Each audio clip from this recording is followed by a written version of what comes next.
Nafana fampielezan-kevitra teto Mahajanga nandritra ny andro fanomboana izany ny 7 septambra lasa teo.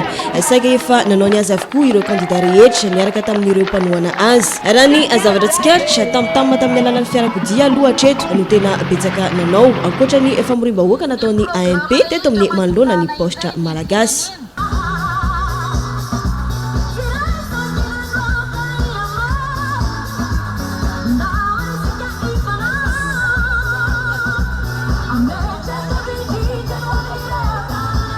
Hoan'ny MDM tsy mbola fampielezan-kevitra ny azy no nanomboana ity fotoana ity efa fandaminana eo amin'ny sambokambana hiatrehana izany. Tamin'ny ankapobeny saika nafanafoa avokoa ny olona ny amin'ny fampahafantarana ny kandida izay toanany. Saingy tamin'ity andro voalohany ity ny vehivavy no hita fa tena maro anisy. Hatreto aloha teto Mahajanga tsy mbola nisy kandida mivantana nanao fampielezan-kevitra na namory vahoaka fa ny mpanohana azy no nateraka izany amin'izao fiandohana izao toy ny avy ao amin'ny team ny Arema sy MDM ny avitra ao Madagasikara ary ny AMP. Araka ny vaovao izay voaray amin'ny fiandohana volana oktobra io vao anomboka ho tonga eto Mahajanga ireo kandida eo na mivantana amin'ny vahoaka sy ny antoko mpanohana azy.